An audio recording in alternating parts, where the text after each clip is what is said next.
Hi, my name's Ayesha and welcome to my channel. If you're not already subscribed, please subscribe. Just hit that red button so that you can get all of the future content that I post on this channel.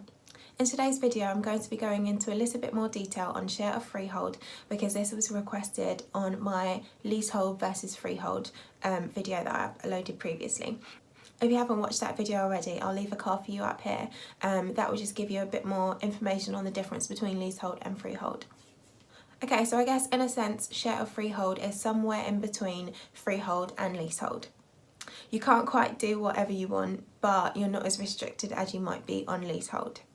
So with share of freehold, it's important to know that you still do have a lease on it. Okay, so you have a lease, you still have to follow that lease, but you also have a share of the freehold. So you're both the leaseholder and the freeholder, and you do those two roles side by side.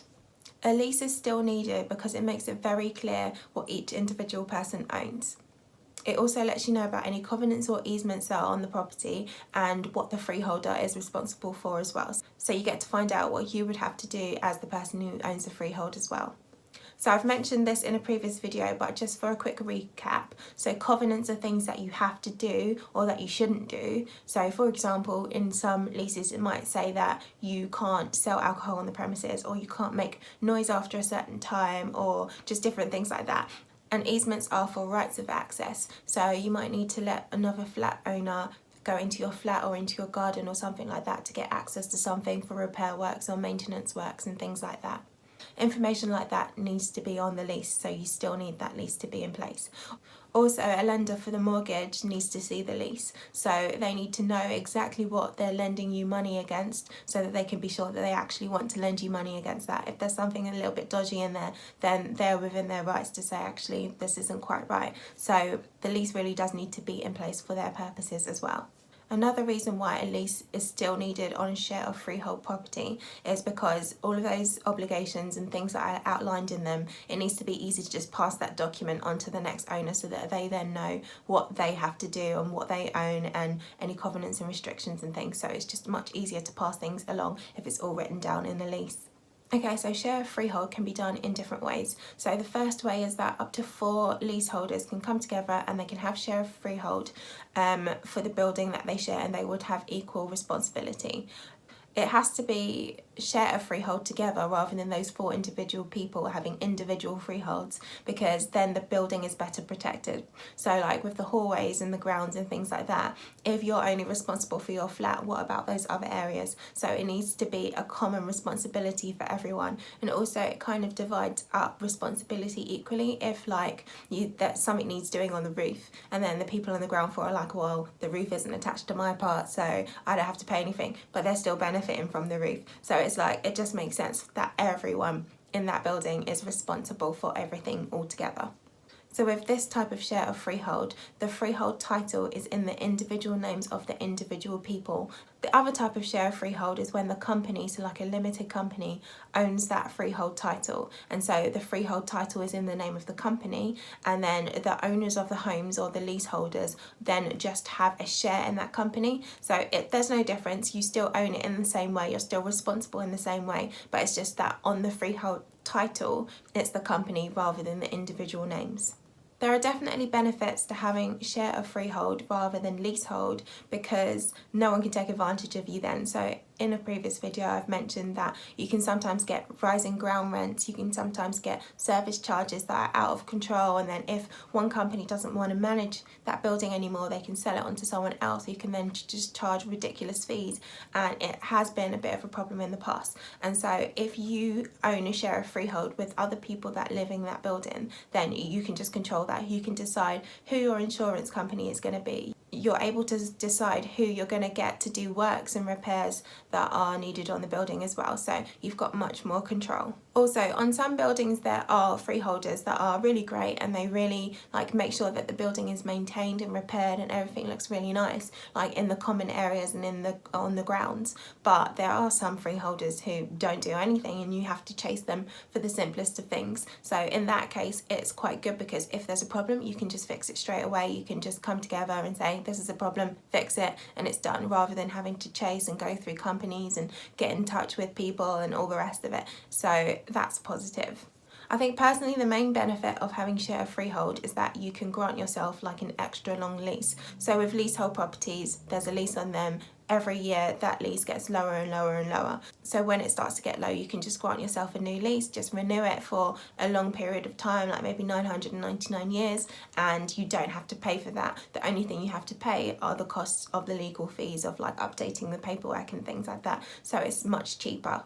Also, you can just get rid of your ground rent or just have like a peppercorn rent, which you can just pay as little as £1, which is basically nothing. The cost of doing a lease extension depends on the value of the property, the ground rent, and how many years are on the lease. So, you know, by the time you've calculated all of those things, like you could pay like £10,000 or more to extend a lease. So if you've got share of freehold, you're saving yourself literally loads of money. Another advantage is that share of freehold is actually more attractive to buyers. So when it comes to selling your property, you might find that your building might be worth a little bit more than maybe a comparable building that's just leasehold rather than share of freehold. So that's another positive as well for you. So there are also disadvantages, and for me personally, I think that the advantages outweigh the disadvantages. So I personally think it's still a good thing to buy or to have or to look for. If you're only able to get a flat instead of a house, then if you can find something that has share of freehold, I personally think it's a good thing to go for. So something to be aware of when it comes to share of freehold is that it's not just you, it's other people involved as well. So you need to be able to get along with those people. You need to be able to make sure that everyone's paying money when they're supposed to pay money. When it comes to works being done on the property, you might find that one of them wants to get a dodgy builder that they know to do works, whereas you want to get it properly done and up to code and stuff.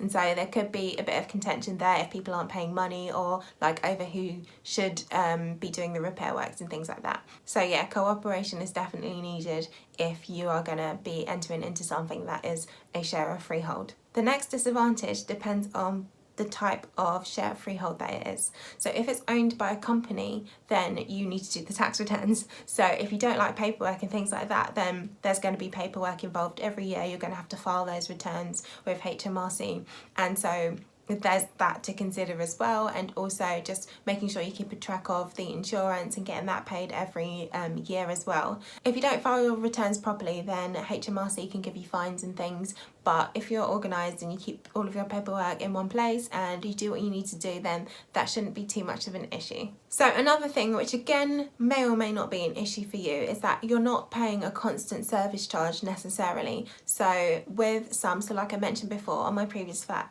I paid £100 per year for my service charge, which is a really small amount. So I pay that every year, and then over time it builds up into a pot. And then if work needs doing on any of the buildings, like painting works or repair works or anything like that, they can just take money out of that, and then if there's any excess that's needed, then they can look into that afterwards. It depends on how strict the freeholder was. With the one that I had, the freeholders didn't ask for any money. They just took care of things that needed taken care of, and it was just a flat £100 per year. So with share of freehold, it might not be a regular setup. It might just be that you pay money for things as and when. So if a small repair needs doing one year, it could just be that it's a few pounds or not very much by the time you split it between the owners. But it might be that the next year something major needs doing on the property, and then it's like hundreds or thousands per person. So it's a bit vague in terms of how much you're going to be paying out per year. Okay, so another disadvantage of share of freehold is that when it comes to one person selling their property or their flat, everyone needs to be involved in that process. So every freeholder has to produce their ID. Every freeholder needs to sign the paperwork and things like that. So it can be a bit messy. And if everyone is there and everyone is willing and you know, you can get hold of these people, that's fine. But if someone's gone like traveling for a year and just living life large, then you might find that you have to wait for them, or to be fair, most things are done online now, so that might be a bit drastic. You might not need to necessarily be there in person, but it's worth noting that everyone needs to be involved. I would say that when it comes to share of freehold, it's a good thing, but you need to be very clear on what's yours, what's the boundary, what the rules are, what's in the lease. You have to be very, very clear, and you also have to be clear on the type of share of freehold as well. So whether it's the limited company that owns it or whether it's you as individuals that own it, so that you know what your obligations are, what you're getting yourself into. And that's no different with any type of property really. You have to read that documentation properly, and your solicitor will send that to you during the conveyancing process. But you can also ask for other things as well. So if there isn't a formal sort of service charge in place, then you can ask them what works have been done, and they can give you like a schedule of like works and repairs and things, so that you can have an idea of year by year how much roughly do they pay out. Because it might be that their building is just in such a state that they pay out loads per year, and then you might want to avoid that because you know you're not covered by anything. You just have to find that money. So obviously that again is extreme, but you need to read, and it's not the most riveting reading. It might not be the kind of literature that you like to read, but you need to read the lease and make sure that you understand what is involved with owning a property that is on share of freehold. Okay, so for some of you, it might be that you have a leasehold property and you're thinking, oh, maybe I can get this share of freehold. Yes, you can. There is a way that it can be done simply, so you can just ask the freeholder if you can have a share of the freehold, or if you can buy the freehold outright from them, and they might just agree with that. They might say, yeah, I don't want this building anymore, I don't want to manage it, and you can buy that from them. Obviously, there's time involved, there's money involved. It can be quite an expensive process. Also, not every building can have a share of freehold. I think there's some restrictions depending on, like, if there's like a Tesco underneath and like the Tesco is a certain size in comparison to the rest of it, then you might not be able to do it. And then if there's housing association involved in the building, then again you might not be able to do it. So there's a bit tricky. It can be done, but not on every single property that is a leasehold property. The other thing you could do is get together with other leaseholders in your building, and you can go through this process called collective enfranchisement, where you all buy a share of the freehold together and you own that property and you manage that property.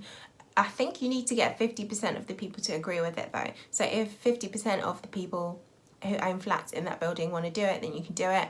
But if not, then you might find yourself a bit stuck there. So there's quite a few costs involved. There's valuation fees, not just for the building, but also for the freehold as well. How much is the freehold worth? There's legal fees, solicitors fees, there's stamp duty maybe if it's a second property or if it's above a certain value. So there are fees to be paid, but you don't necessarily have to find those fees. You could have it added to your mortgage. Mortgage lenders might be quite open to doing that, so you don't have to find that cash or take out a loan, which is good. An alternative to buying the freehold, so if you're a leasehold owner and you don't quite want to share a freehold, or maybe you can't quite afford the share of freehold, then what you can do is you can come together and exercise your right to manage the building as well, which means that you will be in charge of repair works and things. You will be in charge of which insurance company you can get, and that might minimize your sort of ongoing yearly cost because you will decide what you're paying out. So that can definitely be cheaper than just having a leasehold normally. So it would still be leasehold and you wouldn't be on the freehold title, but you would just be able to manage it and save yourself some money and some hassle. I think that's pretty much it in terms of share of freehold. Hopefully that answers the question. If anyone has any other questions, feel free to put them in the comments below and I will answer them, or you can chat to me on Instagram, which some of you seem to prefer, which is fine. If you learned something in this video, please give it a like, and if you think that there's someone who might benefit from it, then please share it with them as well. If you're not subscribed, please subscribe, and I will see you in the next video, and you take care of yourself.